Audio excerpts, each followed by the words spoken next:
Le Seigneur soit avec vous. Et avec votre esprit. Évangile de Jésus-Christ selon saint Luc. Gloire à toi, Seigneur.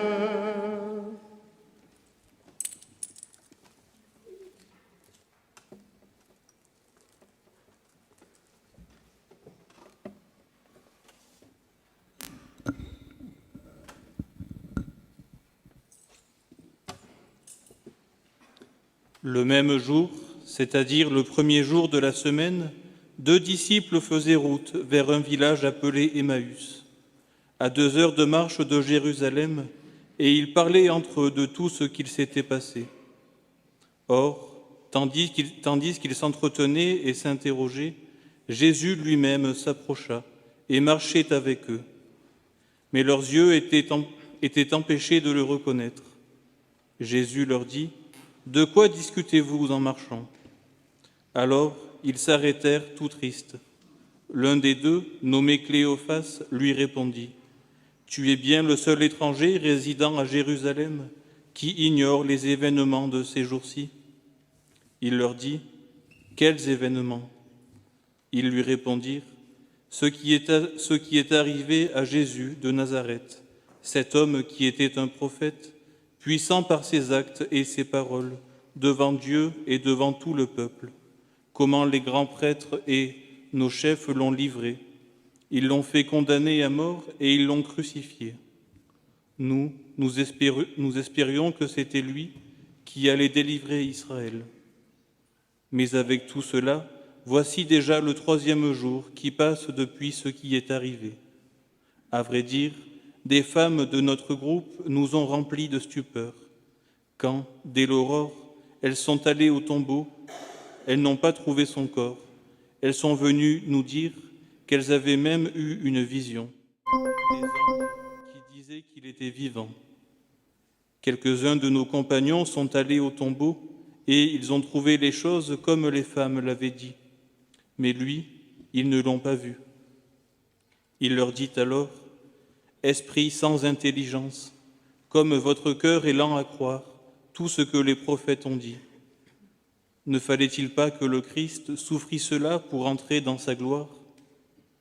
Et, partant de Moïse et de tous les prophètes, il leur interpréta dans toute l'Écriture ce qui le concernait. Quand ils approchèrent du village où ils se rendaient, Jésus fit semblant d'aller plus loin. Mais ils s'efforcèrent de le retenir. « Reste avec nous, car le soir approche et déjà le jour baisse. » Il entra donc pour rester avec eux. Quand il fut à table avec eux, ayant pris le pain, il prononça la bénédiction, et l'ayant rompu, il le leur donna. Alors leurs yeux s'ouvrirent et ils le reconnurent, mais il disparut à leurs regards.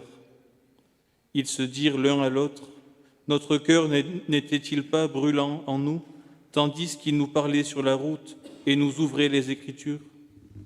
À l'instant même, ils se levèrent et retournèrent à Jérusalem. Ils y trouvèrent réunis les 11 apôtres et leurs compagnons, qui leur dirent: « Le Seigneur est réellement ressuscité, il est apparu à Simon-Pierre. » À leur tour, ils racontaient ce qui s'était passé sur la route et comment le Seigneur s'est fait reconnaître par eux à la fraction du pain. Acclamons la parole de Dieu. Louange à toi, Seigneur Jésus.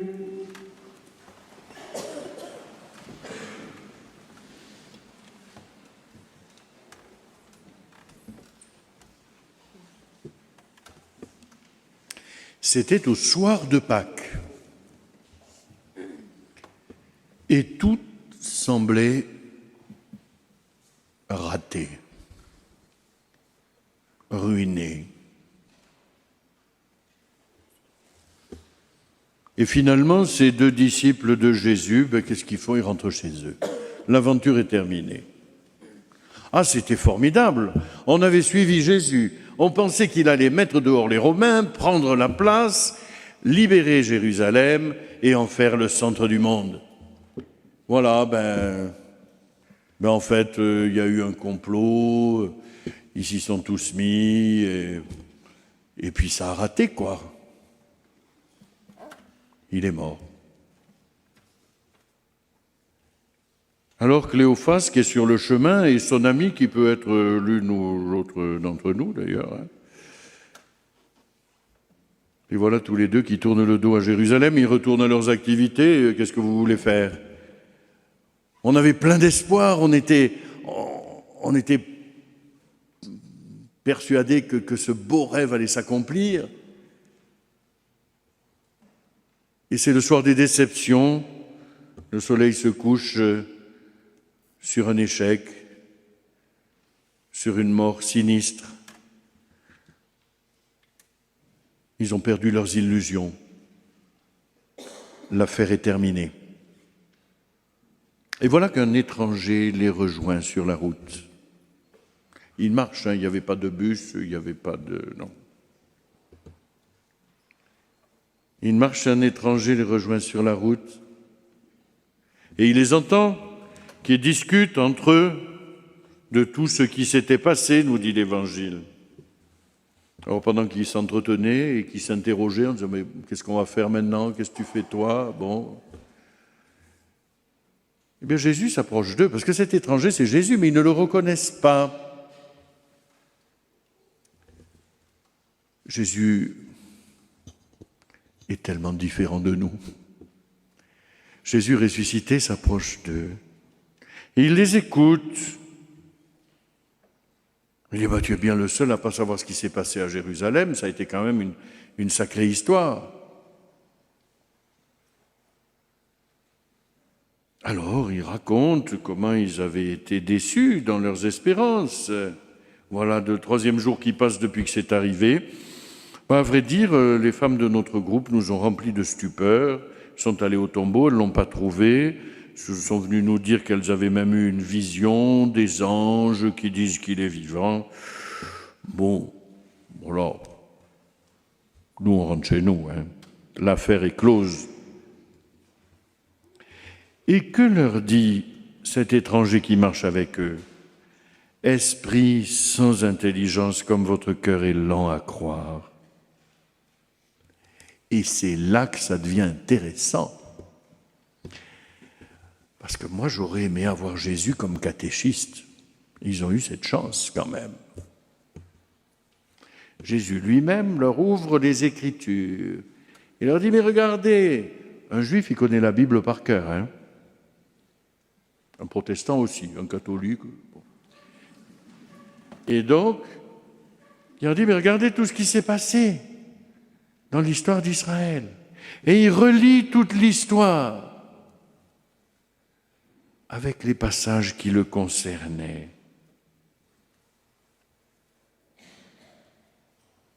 Et leur cœur brûle en eux. Ils sentent que cette parole de Dieu, mais en fait, elle s'est accomplie, la promesse que Dieu avait faite de libérer son peuple, eh bien, elle est accomplie, mais d'une manière qu'on n'imaginait pas. Jésus n'est pas la victime d'un complot. Il est Dieu qui se livre, Dieu qui se donne. Il n'a pas été assassiné. Il s'est offert en sacrifice. C'est très important de bien regarder ça. On a parlé longuement avec les bons élèves qui étaient ce matin à l'enseignement. Et oui, Jésus s'est offert en sacrifice. Il a donné sa vie. Mais il l'a donnée par amour. On ne lui a pas prise par surprise ou par traîtrise. Jésus a donné sa vie. Comme un roi qui monterait à l'échafaud, il donne sa vie, on ne la lui prend pas. Il est Dieu et il nous montre son amour en allant jusqu'au bout de l'amour. Et voilà que ces hommes sont tout d'un coup saisis en se disant « mais c'est trop beau ce qu'il nous dit ». Alors Jésus fait mine de continuer le chemin et lui dit cette jolie phrase, hein, « Reste avec nous ». Seigneur, car déjà le soir approche et le jour baisse. » Et il entre à l'auberge d'Emmaüs. Emmaüs, ce n'est pas un truc qu'a trouvé l'abbé Pierre, c'est dans l'Évangile. Dans ce petit village d'Emmaüs, une mauvaise auberge. Et là, l'étranger s'assied avec eux et il rompt le pain et disparaît à leurs yeux. Qu'est-ce que ça veut dire? Il ne fait pas un tour de passe-passe. Mais ils le savent bien, eux, ce geste que Jésus a accompli la veille d'être livré. Quand il a rompu le pain dans son dernier repas, qu'il a lavé les pieds de ses apôtres. Ils savent bien les gestes que Jésus a posés. Alors quand ils voient cet étranger rompre le pain, il disparaît à leurs yeux. Ça veut dire que Jésus n'est plus un compagnon de route. Il est ce pain partagé. C'est l'Eucharistie. Il ouvre leur esprit à l'intelligence des Écritures, ce que nous essayons de faire, et il leur rompt le pain à la table d'Emmaüs. C'est la messe. Eh bien oui, c'est la messe. Le temps d'ouvrir l'Écriture, le temps de partager le pain de l'Eucharistie.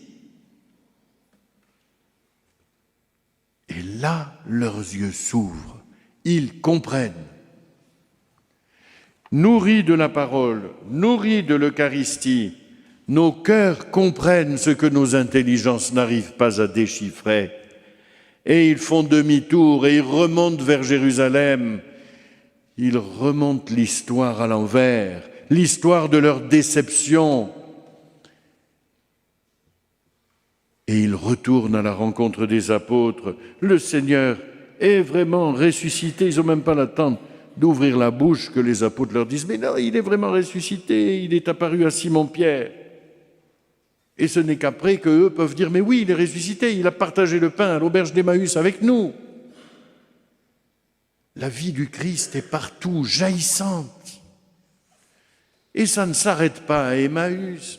Nous le voyons dans les Actes des Apôtres, dans la première lecture que nous avons lue, ce boiteux de la belle porte, qu'on connaissait bien. Vous savez, c'était celui qui était toujours là à l'entrée du temple avec sa corbeille. On avait l'habitude de mettre 3 centimes comme on met à la quête. Un peu plus. Et on le connaissait bien. On sait bien que c'est lui, le boiteux de la belle porte.